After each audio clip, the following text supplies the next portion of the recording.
first came here in 2019 with Dad when I was 14. With John and Sally, we paddled the Franklin from the highway to the tranquil passages of the Erebus, and we climbed out over Frenchman's Cap. That was a pretty epic adventure, but things got even better in 2020. We returned and paddled the whole 100-kilometre length of the Franklin. The river was dark and fast, and we rushed south into the gorge country. In the Great Ravine, we could see the open tops of the Deception Range high above, and Dad recounted his visit there when he was 17. It was winter of '97 when Dax Noble and I attempted Mount Seal. We dropped into the cold and frosted lightning plains with day packs. We had miscalculated our range in the short winter days, so retreated up a lead west onto the Deception Range. After admiring the evening light, we pushed onto Mount Lyon and found the amazing views straight down into the Coruscades and the Franklin. Pity our tent was 6 kilometres away. We gave up getting back to our tent and built a small fire for the long winter's night. We were lucky.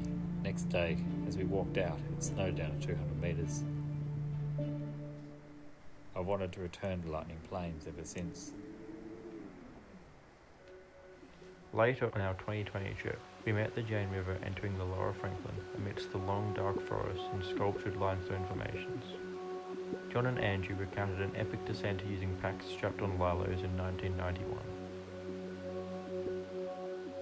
Dad and John had also visited the first gorge in 2008 on their way to the Maxwell River in early pack rafts.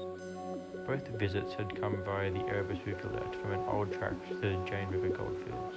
The bridges over the Franklin and Erebus are long gone, and the track is slowly disappearing, making the Jane harder and harder to reach. Andrew and John said they remembered the Jane as a beautiful river, but that it was hard. Maybe it was the perfect next challenge for Dad and me. By the time we had paddled the long, slow reaches of the Lower Gordon to the cruise boat Mondoon, our talk was already back upstream in the gorges. Then Dad had an inspiration. The head of the Jane was only 5 kilometres from the Great Ravine.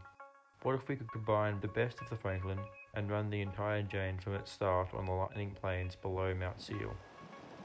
Climbing out of the ravine would be brutal, but this would be one of the more epic wilderness routes on the planet. We doubted anyone had paddled it from so far up. The last major rapid in the Great Ravine is the Cauldron, and cauldrons boil, so John named our plan to climb out of the Great Ravine the Boil Over. Over the next 12 months, we made detailed preparations.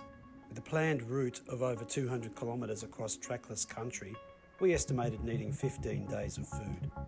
With paddling and safety gear, the loads were going to be heavy.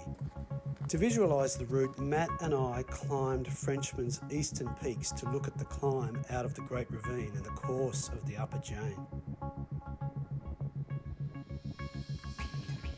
Mount Seal sat remotely beyond the notorious lightning plains.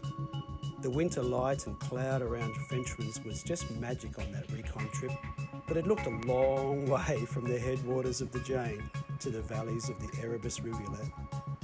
And the defile of the Great Ravine on the Franklin looked a long way down. In the end, I couldn't get away for this expedition, but I volunteered to drop the boys off at the Collingwood River and I followed their updates closely. It was late afternoon, but we had a lot of ground to cover, so we made the most of the evening light and started down the river. This began a pattern of hard days and late evening finishes. We dropped through what were now familiar gorges. At Nasty Notch, only a few days before us, a rafting party got in trouble. Injured members had been airlifted out, and a substantial quantity of gear was lost down the hole.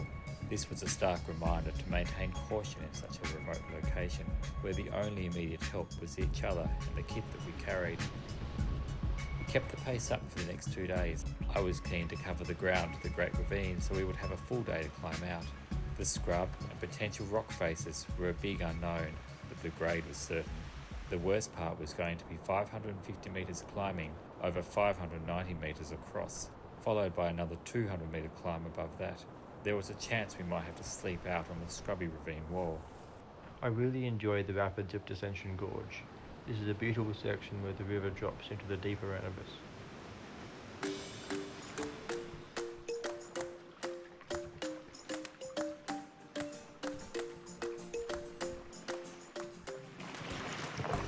So where are you planning on jumping?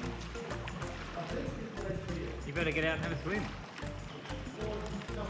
Ever since my first visit 2 summers ago, That's a deep I've drop. wanted to jump off the highest ledge, a maybe 11 or 12 metre drop.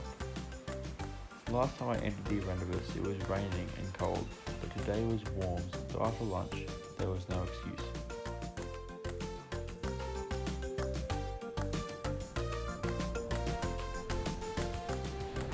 Lunch was exhilarating, but the dark water was breathtakingly cold. We continued down the river, looking forward to the next named rapid, Hind Lakeside. The water wasn't as big this year, but it is always a great ride.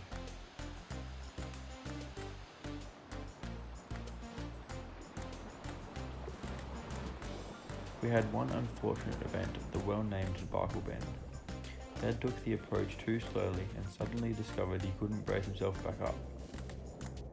The reason became obvious when I found his snapped paddle blade. Fortunately, we carried a spare paddle, but this was disappointing so early in the trip. Also concerning was his shoulder, which had hit the rocks on the bottom of the river. We stopped near the Crankle, where the river nearly arcs a full circle. This is the most western point of the Franklin, and for us, the start of 6 days' journey east before we would reach the Erebus rivulet at the foot of Algonquin Mountain. The first of several fronts hit, and rain enveloped us as we entered the ravine.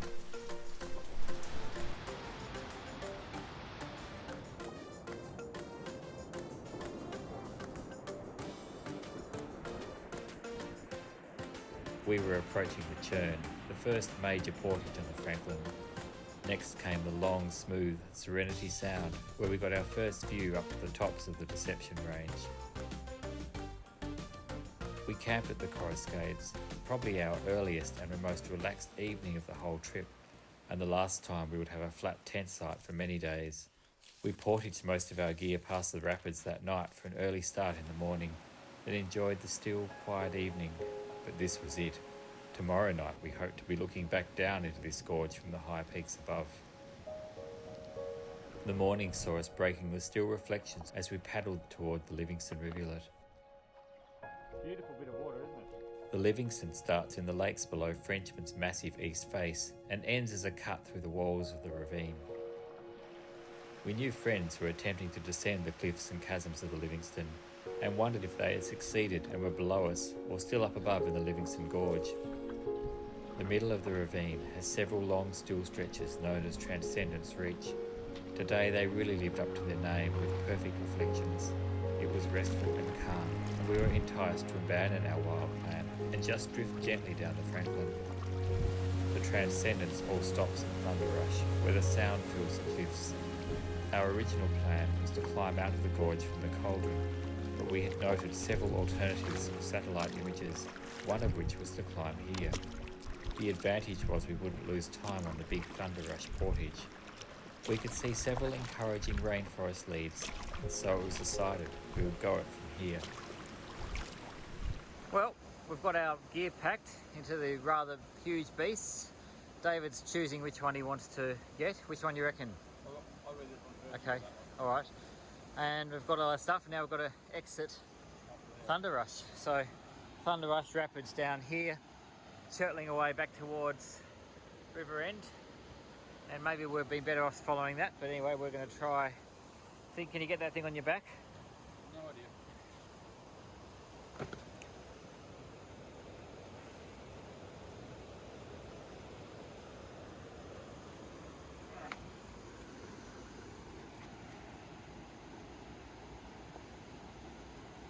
Oh, bloody hell.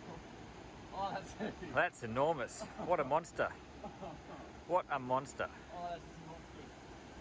Alright, let's go. It's really important for off-track work to have as little gear as possible strapped to the outside of your rucksack.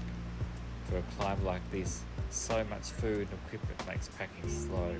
Every space in the pack needs to be carefully filled. The boats have to be rolled and folded carefully to achieve the smallest possible volume. Along with paddles, helmets, safety gear, and another 12 days of meals, these were unforgiving loads. The climb out proved to be as brutal as we imagined. For the early part, the scrub wasn't too bad, but as we got higher up, it got thicker and thicker. and the effort required to pull uphill against the botanical obstacles was extreme.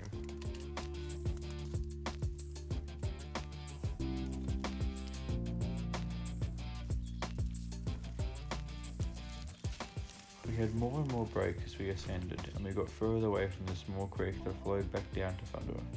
No water flowed in any of the hollows we looked in, even under rock faces. As the day got hotter and hotter, breaks became more about lying down and just wishing we were out of this place. Even getting the packs back on was an extremely heavy job.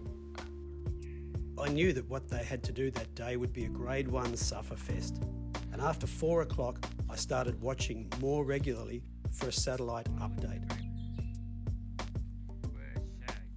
At 4:55 p.m. the update finally came. Tough line, going to leave the ridge for water in the next gully, then reassess continuing today or stop. Their location showed that they were close to the clear tops, but clearly water was now the priority. David, what an effort. Yeah, bloody hell. But we've made it out of the Great Ravine. Great. And a whole day of like about 9 hours of walking. Yep, bit of kayaking, a lot of walking. Can't quite see the river, can you? Somewhere near them, surveyor and explorer James Calder would have stood in 1840, dismayed by the drop in front of him. Calder had been sent to cut a track to Macquarie Harbour and had climbed here from the Lightning Plains to the east. It was Calder who had named it the Great Ravine, and he knew it would be impassable, calling this ridge the Deception Range. Getting that view back into the ravine that we had escaped from and a chance to move in more open country had refreshed us. With our last energy, we climbed a sharp ridge crest and then crossed the open tops to the watershed of the range, and at the crest found the first clear area we could pitch the tent. Finally, we could see Mount Seal, the Southern Deception Range, and the Lightning Plains where the Jane River started. It wasn't until 7:44 p.m. that I got the message of their achievement. Pitching tents with 360-degree views on the Deception Range. What a brutal day they'd had. This huge day ended with the sun dropping into the Indian Ocean and finally some rest for our poor bodies. Next morning, the light show continued as low clouds skimmed the peaks around us.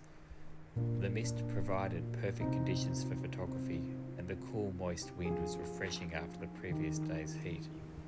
We started to repack our gear, but this was going to be slow as we'd unrolled the boats to dry and reduce weight. To make the most of the cool cloud cover and give our shoulders a rest, we decided to climb to the summit of Mount Lion.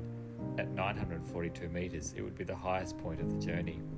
As we climbed, Frenchman's and the intriguing Clytemnestra appeared as an easy stroll away across the ridge tops. But Lion is the peak of the Deception Range, and it is well named. 20 millennia ago, the Livingston Glacier carved the cliffs and gouged a ravine between here and the cap. To the east below us was Lightning Plains, beyond which we could see the rocky tops of Mount Seal and the Surveyor Range. Seal is the highest point, and to its left is Mount Llewellyn on a plateau. We particularly noted a prominent white rock face below Mount Llewellyn, where the plateau falls away to the Jane. This rock face also stood out in my old slides, and from the winter recon trip with John. The day was hot by the time we left our camp on the Deception Range. The line I'd come up 25 years ago was still the obvious route down, weaving and twisting to link clearer areas and avoid the thickest scrub. Looking back to Mount Lion from the bottom was just like my pictures, but this time there wasn't frost in the shadows. Despite being summer, the plains are wet underfoot, and the large tussocks tiring with heavy loads. It took a while to find dry ground to camp on, but eventually we found a clear spot beneath some eucalypts and enjoyed a warm, still evening with the little Jane River bubbling past nearby. This would be our home for 2 nights. We allowed ourselves a day to explore Lightning Plains. Our first stop was Christmas Rock. Dad had heard about old airdrop tins there from expeditions in the 1950s and 60s, but I was even more impressed to find an old scythe once used for battling the scrub. Calder arrived in this valley on Christmas Eve in 1840 and witnessed a wild thunderstorm, and so the name Lightning Plains. His Christmas Day was spent in this rock cavern, and from the top watching cascades of water rush off what he named the Surveyor Range. Calder had documented bark huts of Aboriginal tribes closer to Lake Sinclair, and it is likely he followed Aboriginal trails into these plains. We wondered if this rock shelter had once been a more ancient home. I think it's cool. It's really kind of in the middle of the Yeah, phenomenal. Our next stop was nearby Christina Brook and Milligan's Falls, a spectacular 300 metres of bare rock that will be impressive in flood. The slabs gave us sweeping views back to the peaks around Frenchman's. After the impassable Deception Range, Calder had made his way from Christmas Rock down the New Year Valley as he passed west of Mount Seal. He found the head of the Acheron River and descended toward the Jane, leaving names like the Glowworm Forest and the Black Forest upon his way south and then west to the Franklin. In 1842, Calder returned, this time leading the Governor Sir John Franklin and his wife the Lady Jane on their famous overland trip to the west coast. It was meant to take 8 days, but this stretched out to 3 weeks in this difficult country with severe weather. The party included journalists and a Dr. Milligan, after whom these waterfalls were named. For us, the rock slabs were a welcome relief from the scrub of the valley below, though somewhat slippery. From the top of the falls, we followed the undulating ridges south to the summit of Mount Seal, on top of the Surveyor Range. We were exceptionally lucky to have very clear skies as we inspected the route we had followed from the Deception Range, and our future course.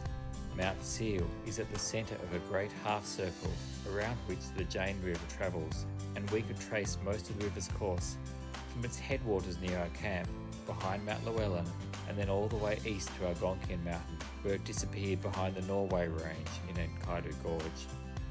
It then reappeared in the valleys to our south, as it gently meanders through forested country to meet the Acheron River and beyond to the Franklin. David was initially a little shocked at how far away Algonquian Mountain still looked. Today was day 6, and I'll admit to being somewhat worried about the distances as well, and whether we had enough food. David seemed to find his mojo here, and hit top gear as we descended the long ridges of the Surveyor Range to the falls. He powered across the button grass of the New Year Valley, and pushed a channel through the dense tea tree sections below Christmas Rock to get us back to our camp. Next morning, we headed east over Lightning Plains. It was hot, and we longed for shade as we looked for lines through the scrub. Our initial target was where a major creek from the north met the Little Jane and the river widened. David, we're at the Upper Jane River I'm the youngest person to be here. for a long, long time. Probably the youngest in Mount Seal as well. Yep. It was encouraging, but at this point, too choked with sticks to bother putting the boats up. 1.5 kilometres downstream, however, we found long pools, and being hot and sick of our loads, we decided to inflate the boats. David embarking on the Upper Jane. We worried we would come round a corner to a tangled river and have to deflate the boats again, but we were pleasantly surprised. There were long, clear pools, and although logs regularly had to be dragged over, it wasn't too bad. This was much more pleasant than bashing down the sides of the river in the hot afternoon, and even when we had to wade, it was great to just float our heavy loads next to us. Finally, we felt like we were making some progress across the map again. I suddenly noticed we were below the white cliff we had seen from the Deception Range. It turned out to be a significant landmark. 2 bends later was a gorge where the Jane leaves the fire-prone plains and enters the dark forests. Unexpectedly, this nameless gorge was more major than maps or satellites had suggested. It forced the end to paddling for the day and was our first big portage. This is the highest gorge in the Jane River. What's this gorge called? Not named. Right. You can name it. The Long Portage. Beneath cliffs at the end, we found a mossy ledge. It wasn't very flat, but a partially inflated boat remedied the big central hollow. The tall cliffs really gave us the feeling that we were moving to a different part of the river now and leaving the plains behind. Below us, the gorge ended in a narrow, deep chasm quite unlike the shallow stream that had entered it. Initially, we named this White Rock Gorge after the bluff at the start, but after considering the names downstream, we later decided to unofficially call it Shamhat Gorge. The river from here was slower and darker, with rich mossy greens all around. Hewens trailed their branches in the water, and soon we started to see evidence of the piners. The renowned Tasmanian conservationist Helen G had led the first modern expedition to descend the Jane in 1976 using lilos. Starting from the road to the goldfields, she named the Jane's 3 formidable gorges: Enkidu, Gilgamesh and Humbaba, after the major protagonists in the ancient Mesopotamian story, the Epic of Gilgamesh. A fourth character is Shamhat, who tamed and seduced the wild man Enkidu. Helen's group descended at a time when the rivers were under threat from major dam proposals, and they inspired others to follow, including me in 1991. Long before Helen G, the piners had used the rivers searching for huon pines they could float down them. The most significant pining activity occurred around Thurkles Creek, but this ceased in 1901 when the 19-year-old John Stannard drowned and they abandoned work. Then, in the 1930s, the Able brothers and Reg Morrison worked their way up the river, managing to obtain the abandoned logs near Thurkles Creek. And then they continued for a further 8 kilometres upstream towards Shamhat Gorge, even constructing a hut in the area. It was gruelling work. Aside from negotiating the gorges and cutting the trees, the logs had to be floated down in times of flood, often needing to be freed several times, usually in driving rain. Though we hold the piners in high esteem and had expected to find evidence of their work, we were both saddened by the sight of logs left on the ground from trees that would have been well over 1,000 years old. As we approached Stannard Flat, we felt lucky to find a tall stand of huon where only a few had been cut. Unfortunately, these huons also marked a change in the character of the river to a slow and tortuous stream with many false channels and old riverbeds forming islands.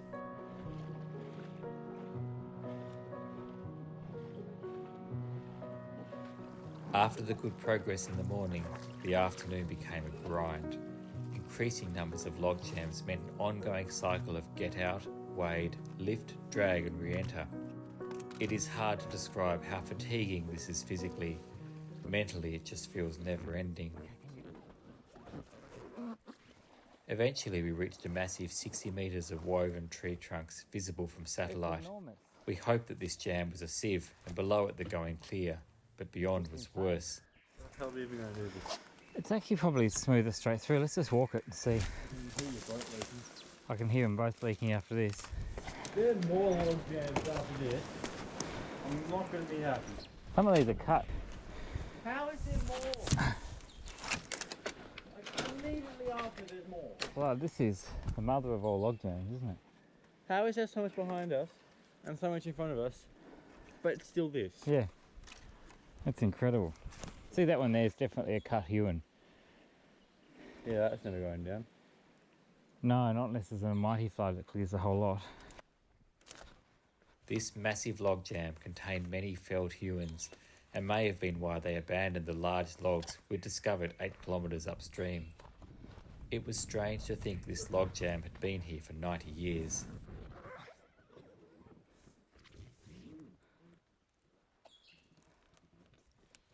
We decided to deflate the boats and cut across some of the bends on foot. This would save time. We might also discover the grave of John Stannard, which had been lost to memory since the early 1900s. The ground was mostly open-floored gallery forest with brief areas of horizontal scrub.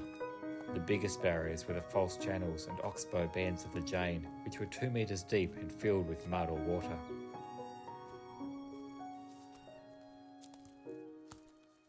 We finally made one last shortcut across a broad hairpin bend and discovered a wide, clear area between myrtles. On the edge stood the stumps of some large huon pines with footholds cut into them. This had surely been a camp of the piners over 100 years ago. See where they have cut some massive huons down. Whether it was Stannard's group or another group. This is enormous. I've got my whole hand in here and can't touch the other edges of it. And their footmark. Probably one of their campsites, that spot. We've passed some enormous huons today. Those ones have been lucky to be standing. It's kind of sad. Still, it's funny when you come somewhere where your fellow man once worked. About 4 months after our trip and after careful research and 2 attempts, Rob Parsons rediscovered Stannard's grave about 200 metres from here. Soon, heavy drops of rain began falling, and this was rapidly followed by peals of thunder and a downpour that lasted all night. The morning was cold and wet, and the river had risen a good foot. Many of the log jams from yesterday were now underwater, but progress was faster and also more treacherous, as the logs we did need to climb over were slippery and the current rushed through trees that spanned the whole river.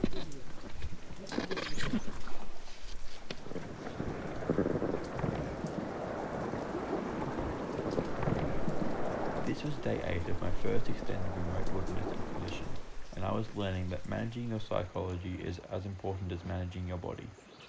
Having more water to submerge some of the log jams and a cooler, easier day was what I needed. Although Dad pointed out higher water might make the 3 upcoming gorges treacherous. Fortunately, the river became more beautiful, a magical place of smooth pools, dark rainforest and mists.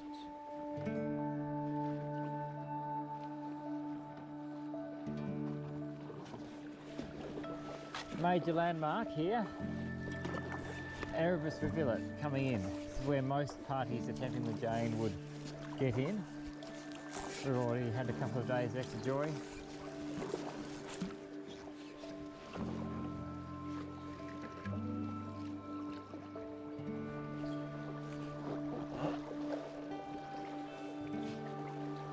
There's the Erebus. Yeah, That's a bigger river now. yeah, definitely. So maybe our furthest point east. Let's have a look.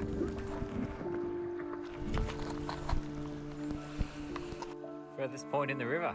East point. Furthest east. We've been heading west until here. Now we go south through Enkidu Gorge and then back to the Franklin.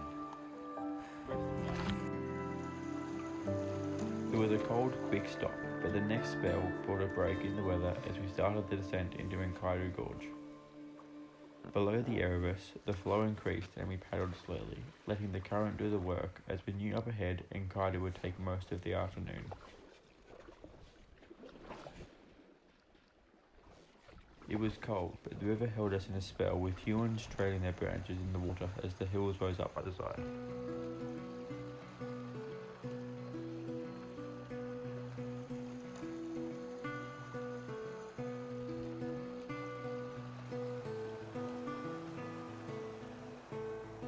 At last we reached a log jam where the river became steeper. This was the start of Enkidu, and the rocks and logs were incredibly slippery.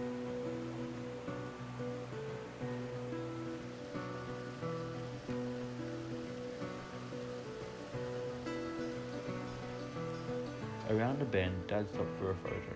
In 2008, he'd taken a photo of Rob Daniels here on a route to the Maxwell. The picture is an iconic image for me and was my enduring memory of the Jane from our prior trip. The light today wasn't as photogenic, but the grandeur remains. From here, the river goes under a boulder field at summer levels. It would look quite different in the floods of winter.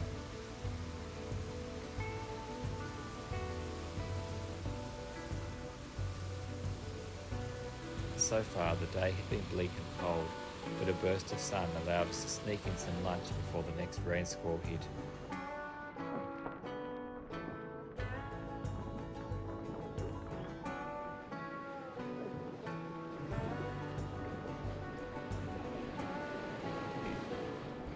We had now eaten enough of our food that we could shoulder our fully loaded boats for short distances, which improved our time by not having to do a 2-person lift for each portage. This economy, however, had a cost that we discovered that night. The next section of Enkidu is reminiscent of the Erebus on the Franklin, except that upstream, boulders obscure the riverbed.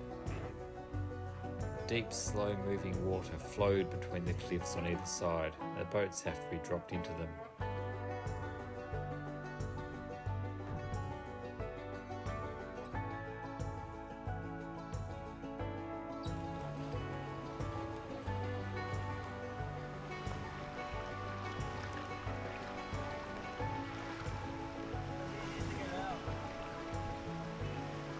afternoon brought welcome sunshine to warm us as we negotiated the beautiful passages of the first half of the gorge. Dad recalled on his prior journey that there was just a short portage in the latter half that had ended with a cliff that they had to lower the boats down. The reality was that there were two portages when we deflated the boats and carried our rucksacks, and there was more than one cliff. The upper part of Encaido had sculpted rock caverns with the river flowing gently through. The lower half loses more height as it drops through the larger rapids. As we progressed, the gorge felt narrower and steeper, and that it had a long way to go.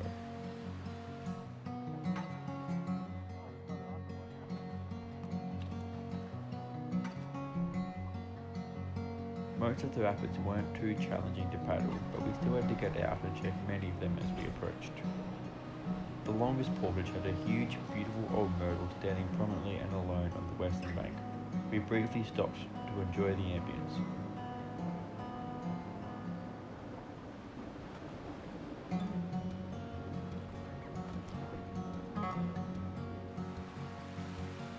The afternoon was getting late, we had to keep moving.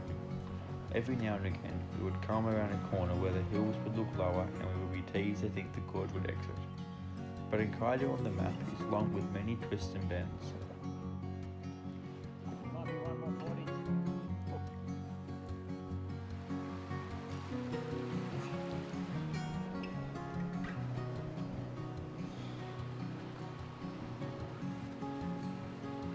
After the second major portage, it was well after 4 p.m.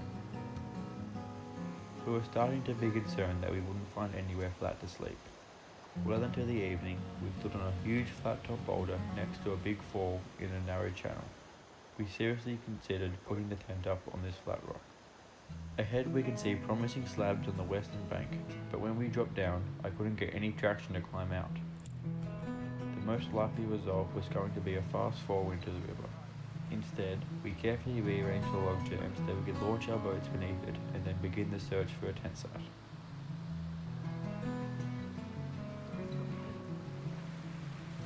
On opening our boats to retrieve our equipment for the night, we made the discovery that 2 chambers filled with heavy gear for another week on the river have ripped out their attachment. Late night repairs were carefully made with Tyvek tape. Our tent here is insanely cramped between these trees. We can't even get the full thing out of the corner. And then this big tree is coming right above the tent, being supported by, not much really, it's being supported by that little fork up there and whatever else is up that way. Rain returned and fell through the night. By morning, the wet forest was ensconced in mist.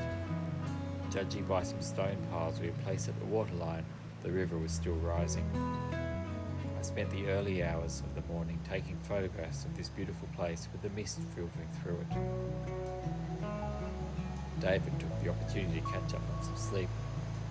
As the mist rolled out of the valley, it was time to get the day going. Morning. A little tent site looking out this rapid at the end of Encaido Gorge. Happy to find anything flat here. So far so good. This big dead tree goes over our tent. Has remained a big suspended dead tree.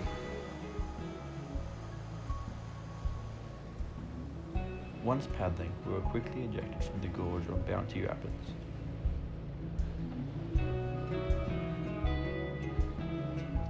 Suddenly, we were at the Algonquin rivulet, the southern border of the old goldfields. Dad and John had once waded up this river to reach the Maxwell Valley and had mentioned a sandbank at the junctions. There was no sandbank today. The Jane was washing well up into the Algonquin. The higher water meant few obstacles as we descended the next 16 kilometres of the Jane under perfect blue skies. A very pleasant rest after the portages and log jams of the last few days.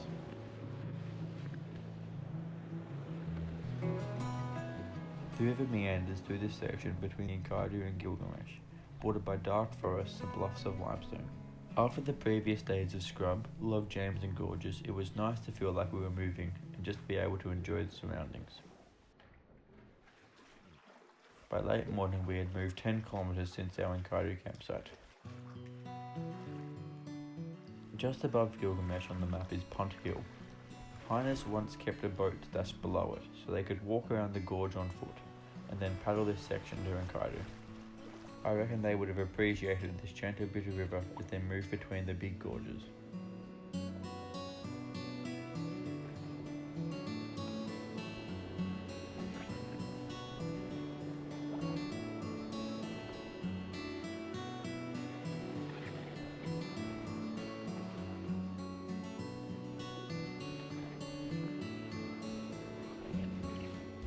We began getting views back up to the heights of Mount Seal, and by noon we welcomed the Acheron River.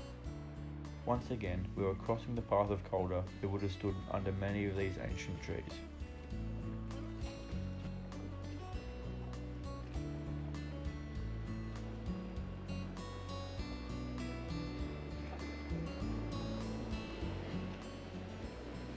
Not long past the Acheron, the skyline rose up ahead as the ridges off Mount Seal to the north intersect with Able Peak to the south.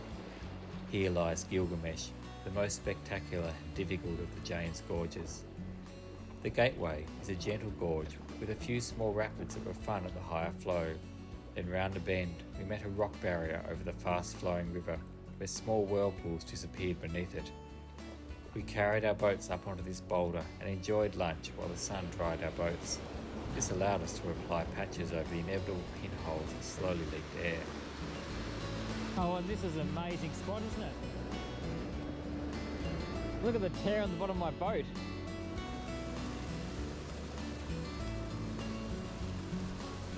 That's a fully laden kayak that this machine can carry.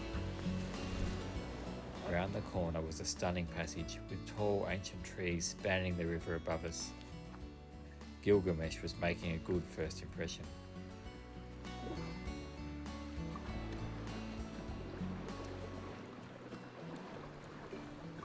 This is just amazing. I'm doubt there's going to be some ruthlessly hard rapid in a minute, but Oh, that's right. this is just beautiful.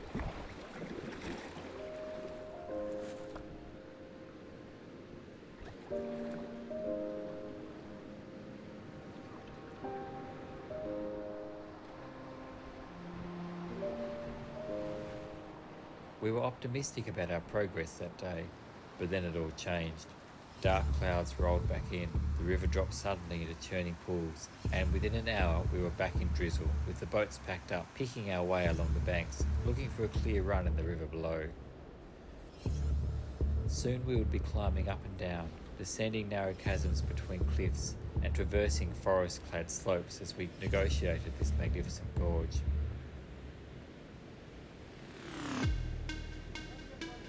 We recognised some of the scenes from John's slides.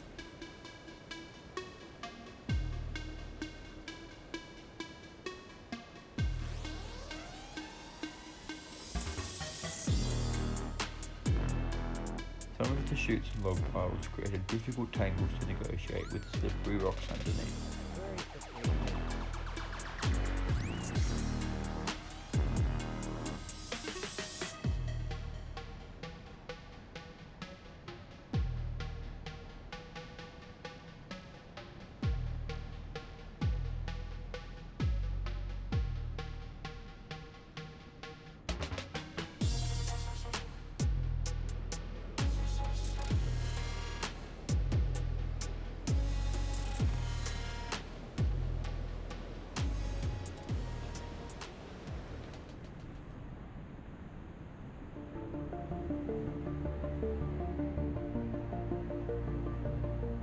Eventually, we dropped onto a rolling shelf that traversed down a bluff where we rested.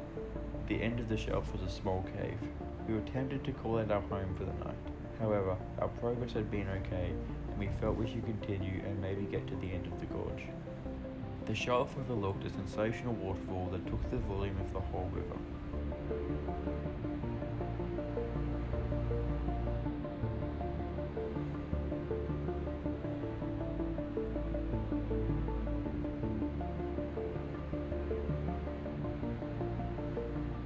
As we moved along rock shelves and narrow ledges, we could see our side of the gorge becoming progressively steeper and heading into cliffs. But so far there was no option to cross the river. More climbing and descending. Then finally, a steep, narrow chute appeared with a platform at the base, and we were able to get back to the water. Ahead was a long cliff face that would be time-consuming to traverse. The river dropped into a treacherous sieve below large boulders. Across the river, the fast water afforded no place to get out.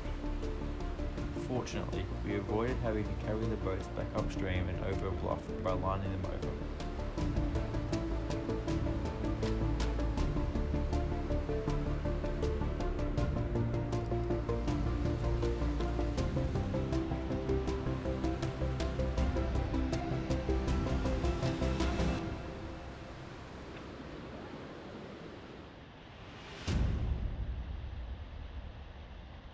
Nearby, a large cut hewn was shrouded high on a boulder. One end was raw from grinding into the rock. The whole area was filled with its distinctive fragrance. By now it was late and cold, and we were keen to make do with whatever flat spot we could find to put the tent on. This is a precarious little campsite tonight. David's got the outdoor setting over here. Over the edge of his rock, we've got the tap running down to the stove. That side is hanging off the edge of some flat rock. We carefully arranged our gear along the downhill side of the tent to stop us rolling in the night. We were not too soon in setting up for the second time on the trip. Heavy rain and thunder rolled into the darkness.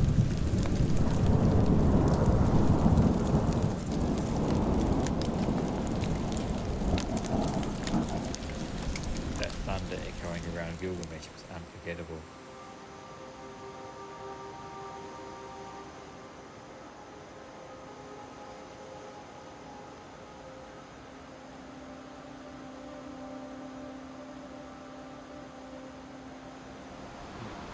Nice forest. This is the thing that cameras can never show. How Yeah. hard to get these tracks. The morning was wet, and we started with the forest portage before entering the river. Well, back to rain in the river. There was a cold southerly blowing, and it was impossible to warm up.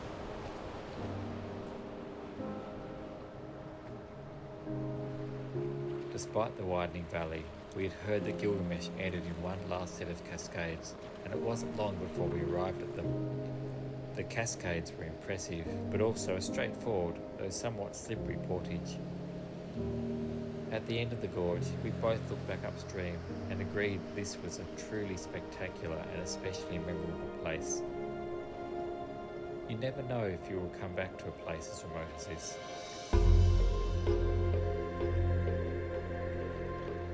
The weather really rolled in now, and we found it hard to keep warm if we weren't paddling.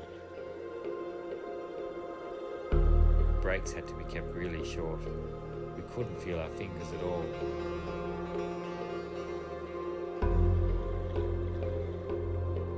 Round a corner, we welcomed a deeply eroded limestone cave that gave us some respite from the rain.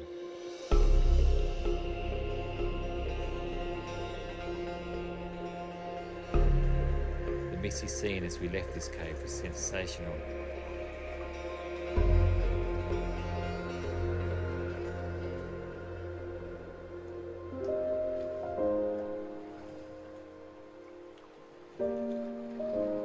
Humberber Gorge welcomed us with a tree over the river that forced a portage.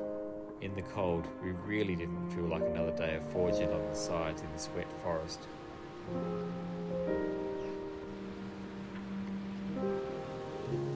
Fortunately, this turned out to be a beautiful gorge. Green mosses draped sheer-cut cliffs, and cascades spanned the river.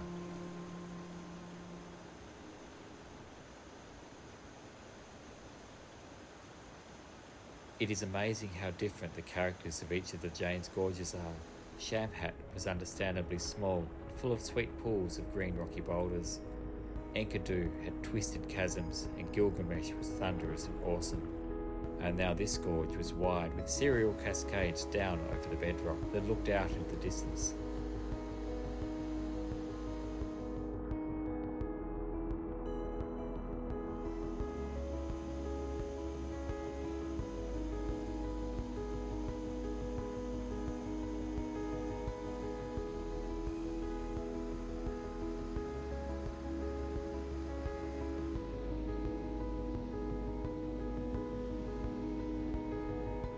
We took many photos here and enjoyed the paddling.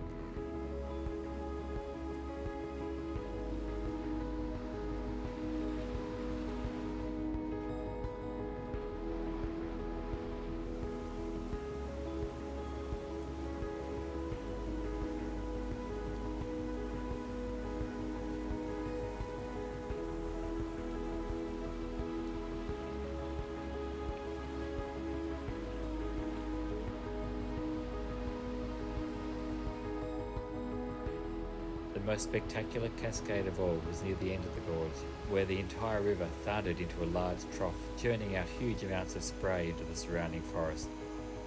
One of the piners talked about once running a massive waterfall on the Lower Jane. We wondered if it was this one. It would have been terrifying in their small wooden punts.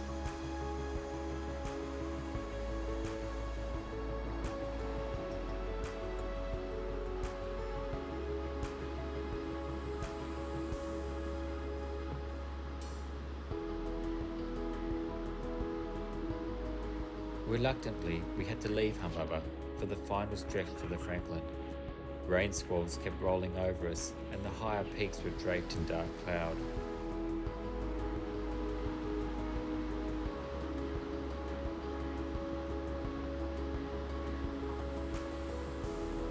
Small rapids marked the end of Humbaba Gorge, and we were finally on the Lower Jane amidst a dark, black forest named by Calder.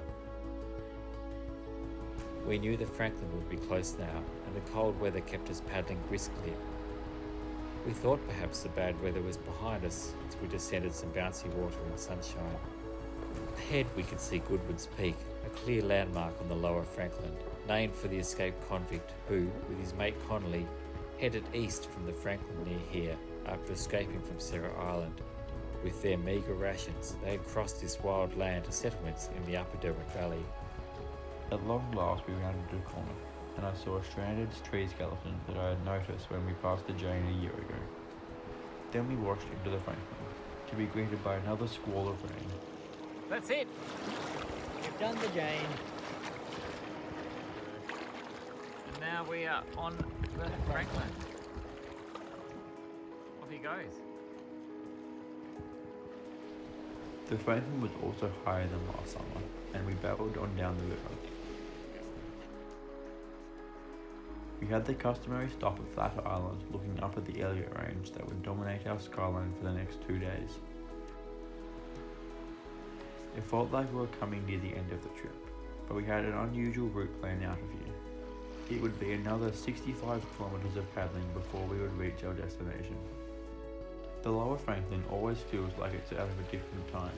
Long reaches of smooth water rush under eroded limestone bluffs.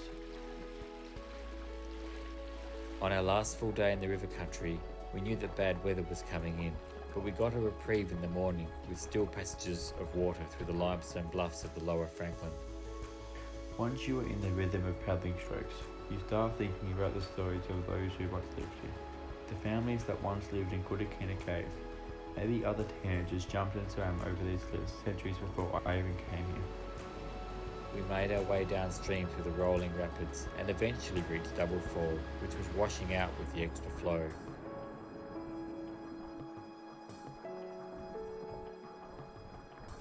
The rain now started and didn't really stop for the rest of the trip.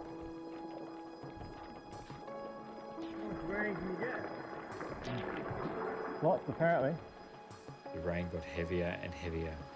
The higher flow carried us much faster than last year, and our thoughts again went to the piners who would have welcomed the easier going on such swift currents after the work of the gorge country above. Short breaks in the rain left still, cool air with hints of mist floating off the water. We've reached Galleon Bluff. This is one of my favourite places on the river with the massive Pengana Cave. Underneath you can see sky through an upper window.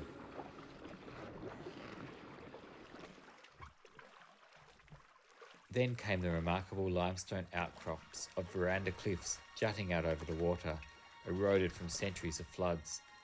Last year, in warmer weather, David had jumped these bluffs.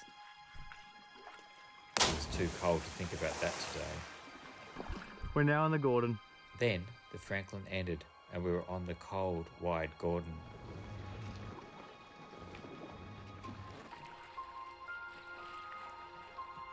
we made quick time to the old hydro hut, which has recently been renovated by the Mountain Huts Preservation Society and Friends of the Franklin River.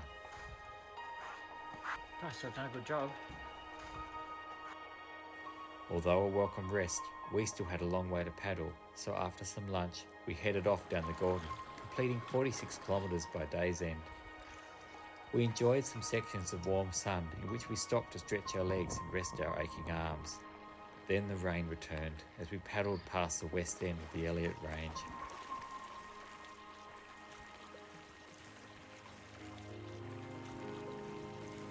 We passed the pontoon at Horseshoe Bend, where a year ago we had met the cruise boat. There's Heritage Landing, and we're going straight past it. Instead, we planned a treat. Some sea kayakers had told us of the old fisherman's hut with a fireplace near the mouth of the river. Fortunately for us, no boaties were there that night, and we had the hut to ourselves. It was a warm haven as the winds and rain continued outside. We think we surprised the morning tour boat on the lower Gordon River. They would be unaccustomed and possibly concerned at seeing small kayaks heading out into Macquarie Harbour. The lower Gordon was still, but we knew the forecast was for 30 to 40 km/h winds, and they hit us at the river mouth, giving us one more adventure to complete this trip. It was strange going past the World Heritage sign as we left the Gordon and entered the windswept Macquarie Harbour, but it gave a wild feel to the end of this river trip.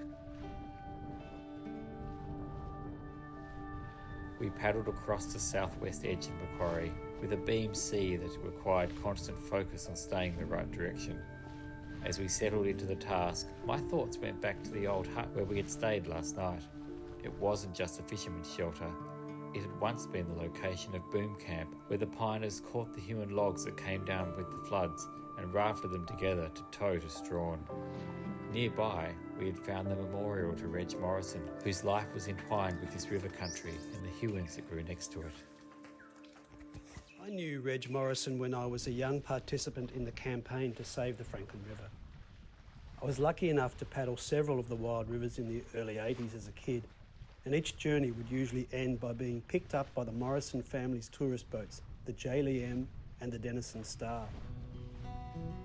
During the blockade to save the rivers, the Morrison family poured their energy and their generosity into ferrying blockaders up the river. I went upriver in the Morrison's Jaley M in the stealth of midnight and came back to Strawn on the Morrison's Denison Star under custody, having been arrested defying the bulldozers at Warner's Landing. It wasn't until much later that I realised what a profound journey Reg Morrison had taken, from being one of the last piners on the Jane River in the 1930s to profoundly caring for the wild rivers in his later life. Squalls of rain came and went as we crossed Macquarie Harbour, and the wash meant we had to concentrate. But this was fitting weather for the ending of our adventure. We had travelled 200 kilometres and climbed from the deepest gorge of the Franklin to the peak of the Deception Range. We had followed Calder's steps up the New Year Valley and onto the Surveyor Range, and then followed the piners down the Jane. Now we were at the edge of the river country. Scores of convicts, piners and explorers would have rowed across these waters, collecting the human pines from the Gordon River and limestone and coal from around the river's edges. I was tired and keen to be home now, but also awed. This is a land of stories and survival, harsh and delicate. It has been a home and a challenge for thousands of years. The big sky was a change from the closed forests of the river country, and we had to find a sheltered inlet for food.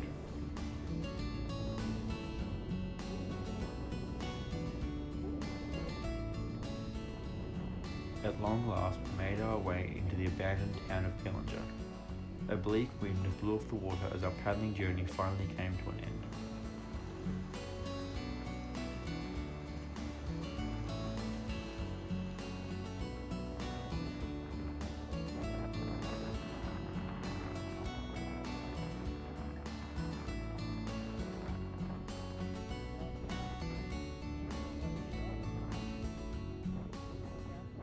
Cold and stiff from paddling so long, we briefly looked at the ruins of the Pillinger settlement, then followed what was once a railway to Harvest Hewens up the Bird River. All the while, the winds and squalls rushed over the remarkable land and all the stories it contains. After 2 weeks of hard remote wilderness travel, we were coming to the end of an incredible journey. I knew beforehand that this would be an immense physical challenge for me, but also that the remoteness, isolation and duration would deeply challenge David. He met it head on, growing through the trip to become a tough, dependable expeditioner, an amazing achievement for a 16-year-old. Our car sat sheltered in the remote corner of rainforest at the edge of this wild country. The inside was dry and familiar. Neither of us spoke for a while as we drove away. We just silently reflected on the expedition and this wilderness that had been our home for a little while.